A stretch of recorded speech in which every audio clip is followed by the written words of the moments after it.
Hello, welcome to Matters of DeCorum. I'm Scott Corum. This is what matters to me. I do not often talk about my health on my vlog.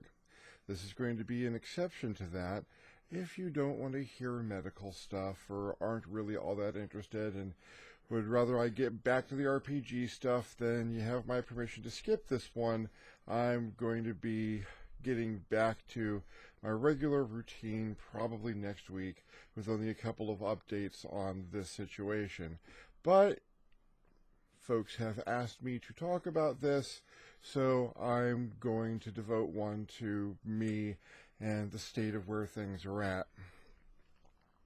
Incidentally, this is an energy drink with 0 calories in it, sugar-free and minus all the other things that could give it anything like fattening value or sugar value, that I purchased at a 99-cent store.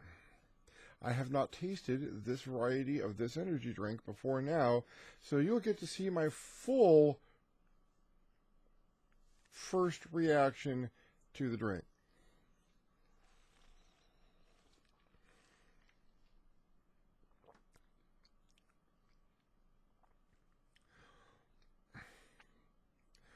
It's like you made Tang with club soda, but instead of putting the Tang powder in the club soda, you showed the Tang powder to the club soda. And then put in something else that didn't taste good. But, what am I going to say? 99-cent energy drink.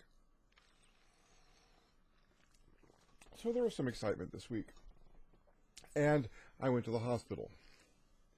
There are 3 words that will get you into through triage and into a bed in an emergency room relatively quickly. And those 3 words are coughing up blood. Why was I coughing up blood? Well, we'll discuss that as we go on.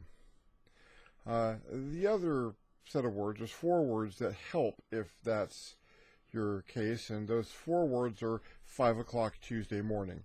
So there wasn't really that many people else there in the emergency room at the time, thank goodness. I woke up Tuesday morning. I have been having routine coughing fits. I may have mentioned my throat problems, and this one was pretty bad, and there was some blood. And when I say some blood, I turned the front bathroom into a scene from Psycho, which my poor, lovely wife had to come home and clean. It did not help that when this happened, my wife was at the same time experiencing a critically low blood sugar level, so it took her a while to realize that when I said I needed to go to the emergency room, that I needed to go to the emergency room. She got her blood sugar levels up. I coughed for a little while, hence the front bathroom looking like a scene from Psycho, and we drove me to the emergency room, Taurus Memorial. They've gone through a lot of renovations recently. It's a really nice hospital, the one that I normally go to. When you have a hospital that you normally go to, is not necessarily a good thing, but at least I'm familiar with it. They have all my records there.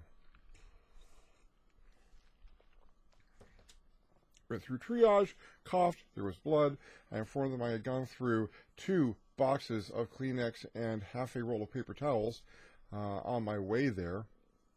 And then I proceeded to, over the course of the morning, go through like 4 or 5 of their little boxes of tissues that they hand out to people who are having problems.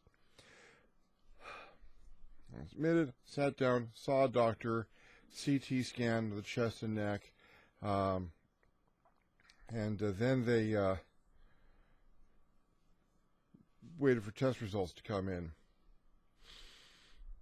I stopped coughing blood at about 9 o'clock. I still had a bit of a cough, but there was nothing coming up with it, aside from the stuff that normally comes with a cough that doesn't give people that much concern. I have not since had this problem. So that was progress, I suppose. they needed to give me some medications, and particularly for pain, because this was really hurting. And so they had the nurse sink an IV here. And I experienced something I've not experienced before in an emergency room situation or a hospital situation at all. And that was the phrase, "I missed the vein because I'm right next to it, so I think I can work my way over." In which they put the needle in and wiggle it around for a few minutes, trying to get it to go sideways to actually get into the vein. And that's a practice that needs to stop, because that sucks. I'd much rather have an oops, pull it out, go back in the right place, slap some spackle on the first hole, and call it a day. Well, I see where the right one is, but I'm going to go in the wrong hole for a while longer and see, sorry, I'm going to have a couple of issues as I go through this. So I have stopped coughing blood, but they have noticed these lymph glands of mine, which, according to the measurements from the CT scan, are about 5 times the size that they should be. They asked me if that's been the weekend. I said that's been 3 months. They admitted me to the hospital. Okay. They had tests they needed to run. And still the problem with, I had been coughing blood when I showed up, so that's the kind of thing you need to follow up on. So I had to see 3 or 4 doctors and have blood drawn. I had a lot of blood drawn. I lost a considerable amount of blood in the coughing. And then I had a lot of blood drawn for tests. And the whole put the needle in and wiggle it around to get to the right vein maneuver also cost me more blood than was probably or usually necessary in that process. They said I had deep veins. I've never had that problem before, so I don't know if as I'm getting older, my veins are sinking. Here, yeah, in this where I'm stacking tissue on top of what used to be where my veins were, yeah, I can see that. But, I haven't developed fat on the inside of my elbow yet. I get to my room. Now, they've put me in the new tower at Torrance Memorial. There was a huge construction effort that just finished up within the last few months. My room in Torrance Memorial is about as nice as the room that I had in Las Vegas. All the rooms in the tower are private rooms. There is a vaulted ceiling by the window. The window is a story and a half with an electrically operated shade. There's my bed, and then 3 seats, one of which is a really comfortable recliner, and another of the other 2 seats folds out into a little bed in case someone needs to stay with you. You've got a television with options, including being able to track your records there at the hospital, and free movies. Saw Big Hero 6 for the first time. Really enjoyed that. I had bracelet on, had QR codes, so they could come in, scan, check my records. I told 5 doctors everything that had happened over the past 3 months medically with me. One at a time, every time. Each doctor needs to hear it straight from your own mouth. I do not know why, with all the data systems that they have in place at the hospital now, and the fact that this is a really adequate voice recorder with a Hollywood quality condensed microphone in it, they did not record me saying what my problems were, and then play that for all the doctors. Doctors have different questions, but they all could have come in with the same ground level information. But throat problems, pain, and tell your story 5 times. I did appreciate that gave me an opportunity to express my difficulties to a number of different doctors. I saw a pulmonary doctor who said, well, normally we would sync a brachioscope, which I wasn't looking forward to, but we looked at your CT scans and they're clear, so we could do it, but I wouldn't find anything.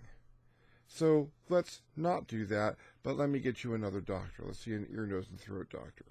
My hospitalist, I had not heard that term before. That is a doctor who is responsible for your hospital stay, who sees you from the cradle to grave service. Morbid phrasing, but you get into the hospital, you meet your hospitalist when you get into your room, they introduce you to the services, and they maintain your service throughout your stay. I was there for 2 days. I had 2 hospitalists, one of whom I had to come in and start the process all over again, another person I had to tell my entire story to. So that process, while it sounds like a really wonderful thing, may need a bug or 2 ironed out.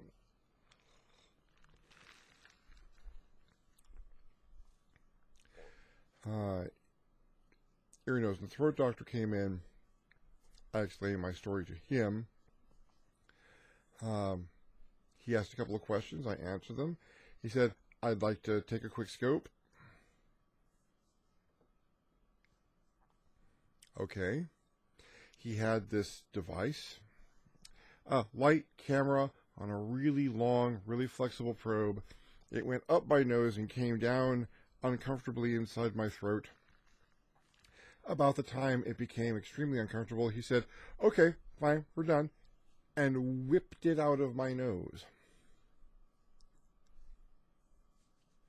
I guess maybe there would be less discomfort overall by just, wa-chow, whipping it out of my nose like he was drawing a sword from a sheath. I guess he's the king of my nose now. Whosoever draws this probe from this man's nose is a right-wise-born king of England. He didn't find anything. Well, you've been coughing blood, but, I don't see anything. But those lymph nodes, we'll have to do something about that. Every doctor I talked to came to the same conclusion. Well, everything from your neck down in the CT scan looks clear, which is good. No cardiac enzymes, the lungs seem clear, there's no fluid buildup, all of which would be signs of things I really, really don't want to have to deal with. I've had pleurisy in the past, and this appears to not be that or related to that, and that's kind of awesome. But then they all came to the same conclusion. We need to biopsy your lymph nodes. It is unlikely that there is no connection between you coughing up blood and the fact that your lymph nodes are 5 times the regular size, so we need to do a biopsy. That is not a pleasant experience. I've had a biopsy done before on my tongue. That sucked. Even though everything is numbed up, you're awake and you know what's going on, and you know that's going to hurt later. But this is a little bit more involved. And I didn't know everything that was going to go on because information kind of flows out of you into the doctors and not so much the other way.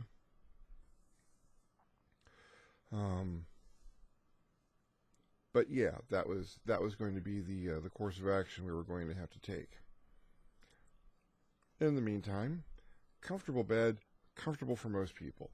It took me a while to get extra pillows and an arrangement of pillows so that the bed and my back worked together, and adjusting the height of the bed and the tilt of the back quite often.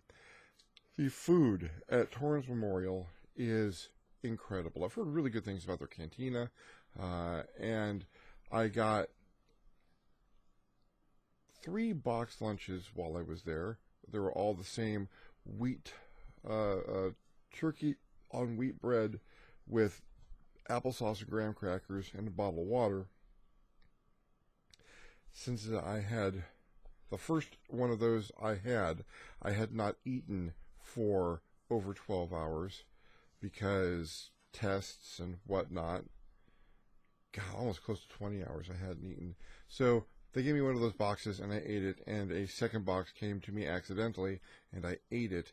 And then I had a lovely glazed pork with cut green beans, and they ate that. It was really good.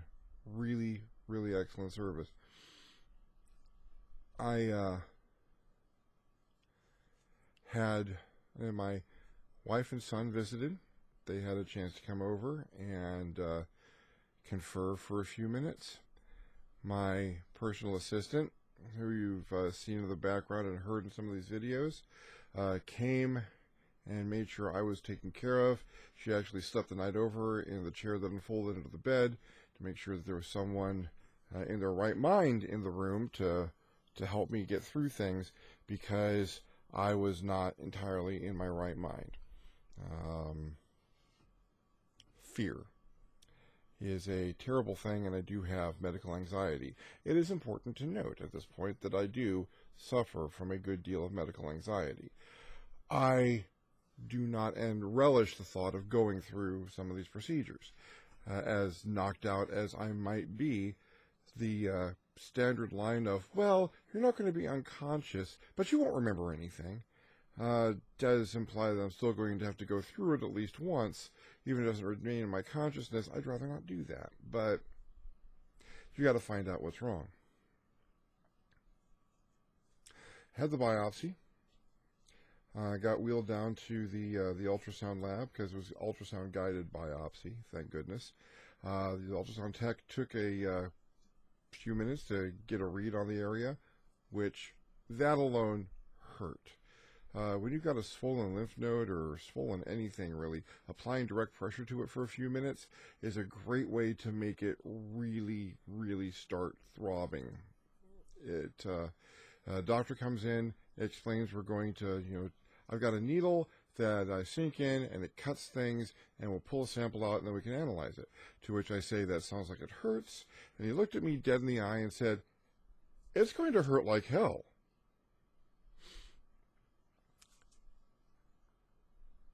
That's a terrible thing to say to someone who has medical anxiety, because it sounded very much like he was just being Dr. Straight with me.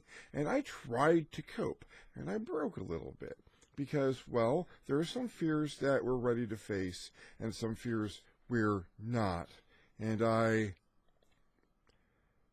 in the absence of any information about how things are going to go,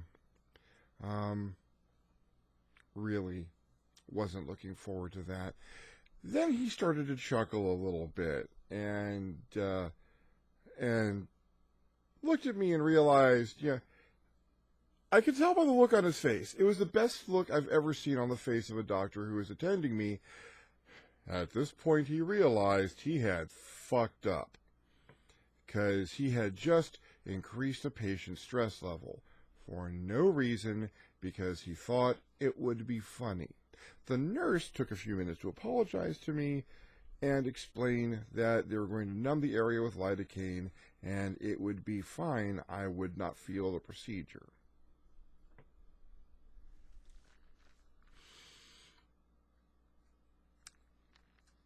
I realize that doctors are there to see to it that you are healthy. They are concerned with your overall health, and more particularly, they are there concerned with the problem that you are there to see their specialization for.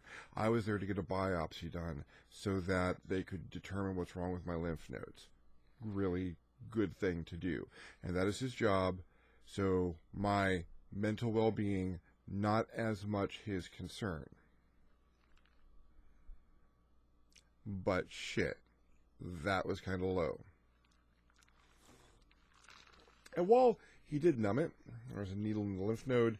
It wasn't bad. It was small. It was about the size of the needles I use for my insulin injections, which I tolerate pretty well.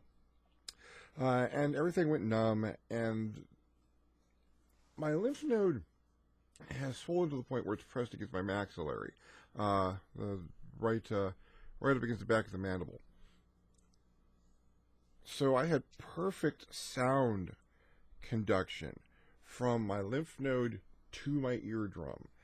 I could not feel anything that was happening aside from a little bit of pressure but I could hear everything. You know, you ever push a knitting needle through the gristle and ham? Kind of that sound with a click at the end.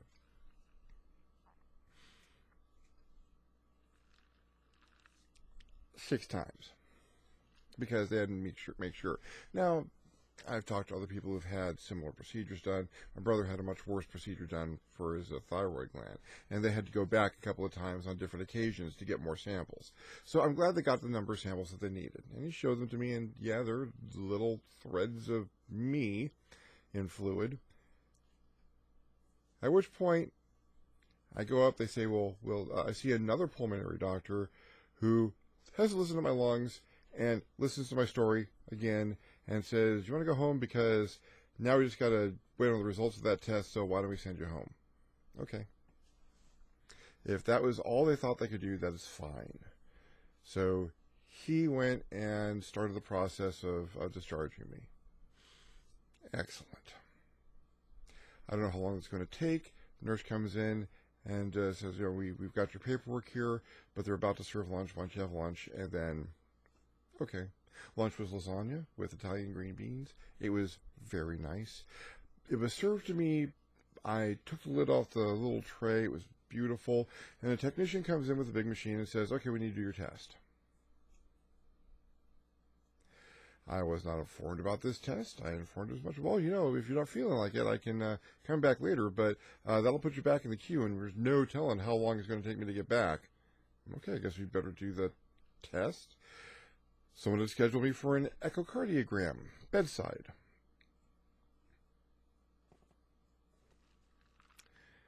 They confirmed there was nothing wrong with my heart, no heart enzymes, no fluid around my heart. But, you know, while I'm there, why not do an echocardiogram? The technician was pretty good about it. There was a lot of inhale, hold your breath, exhale, and moving the probe around. And, well, with my back out of place and my chest hurting in areas, there were some places that really, really hurt. But, you know, you get through it, you grit your teeth, and yes, I'm fine. And it looked fine. It really did. Like, apparently someone had said something about a heart murmur, and that was the first I had heard about it. And if that's the kind of thing that's bouncing around from doctor to doctor, you don't want the technician who's coming in to test you for it when you're not expecting the test to be the first person that you hear it from.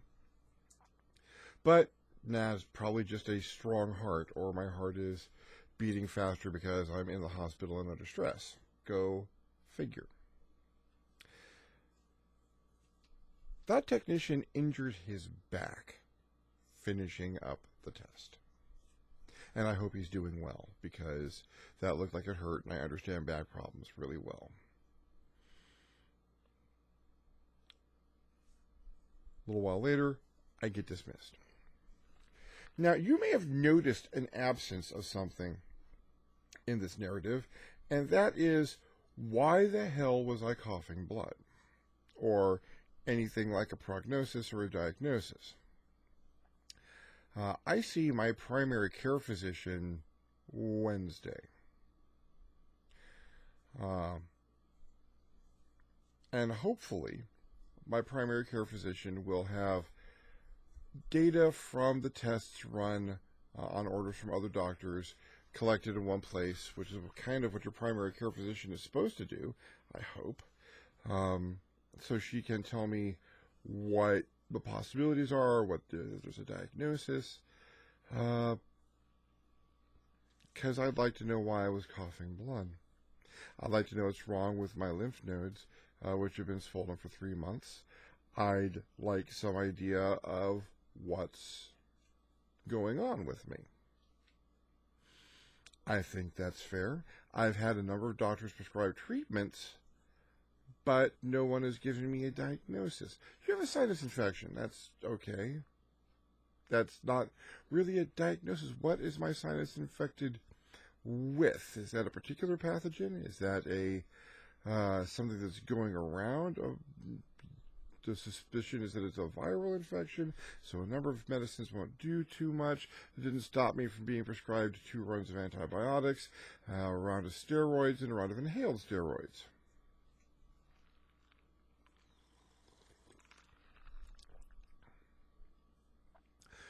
So I think I'd like a diagnosis next.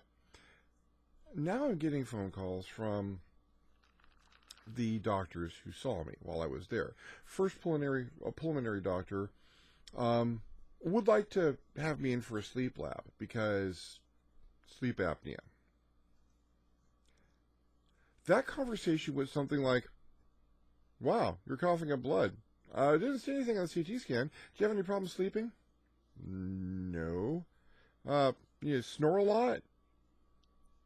"I don't wake myself up. I'm told I might snore a little." Oh, so you've got problems sleeping?" "No, I don't really." "Well, you need to come in for a sleep lab. You might have sleep apnea."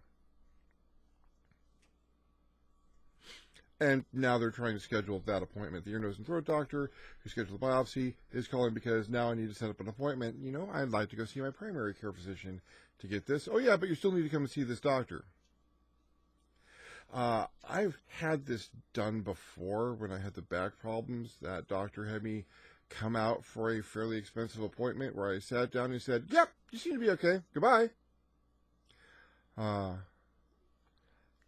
I'm at the point where the doctors are now trying to upsell me on more procedures, and and I understand that is kind of the state of our medical program in America, but Jesus, I'll take a diagnosis for the last problem before I come in and talk about more problems. I think that's fair. Until then, my orders are keep doing everything that you have been doing and go see a doctor.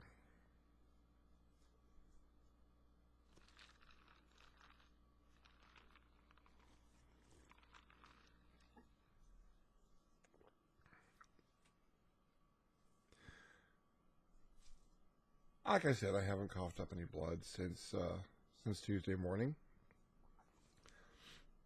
The right lymph node where they took the biopsy was swollen huge and in a lot of pain for a couple of days.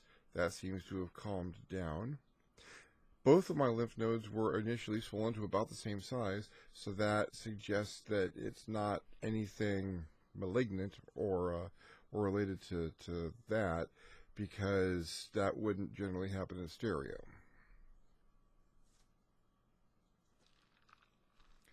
What it is? I've got a number of what it isn't, and it's about time I got a what it is. So I may update on that in the future.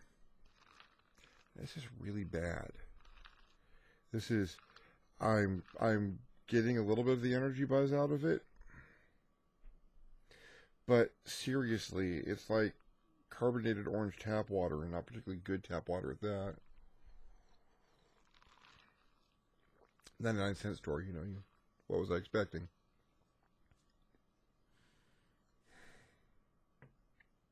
I am a little concerned for myself. Well, 3 words, coughing up blood. And 3 months of having this is not normal even for me. I've had a lot of throat and respiratory problems in the past. Asthmatic, that can happen. It's kind of my bailiwick. But this is new. And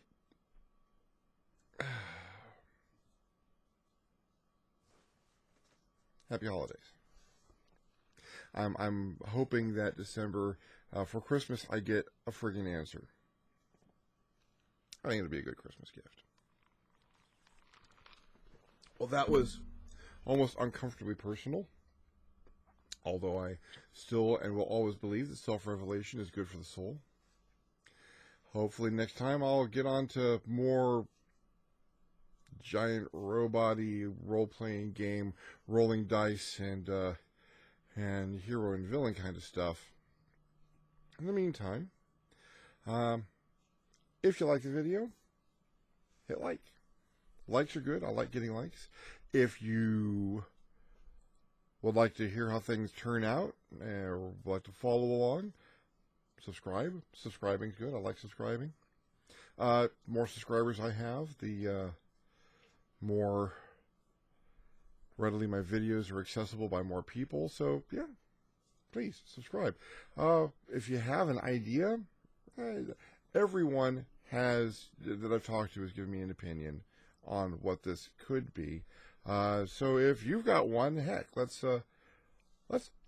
have a contest. Let's do a contest on Scott's vlog.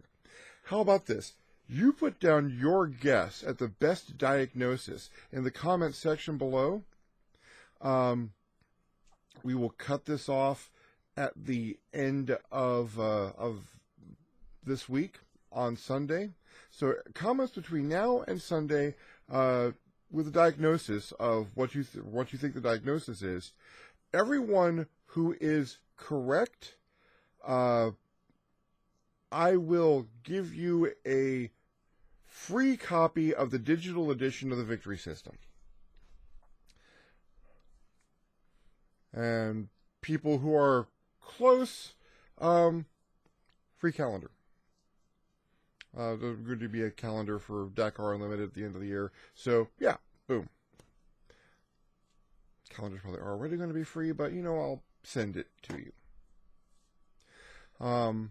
If you really like the video or like to see more videos, I invite you to hit me up at my Patreon page at www.patreon.com/ScottCorum and consider donating. Feel free to donate per video, but cap your donation at what you feel comfortable giving in a month. $20, $10, $5, $1 a month would be awesome. If everyone who watched gave me $1 a month, then I'd be ahead of the game and able to do a little bit more stuff. In the meantime, I am Scott Corum. This is what matters to me, and I will see you next time on the next Matters of DeCorum.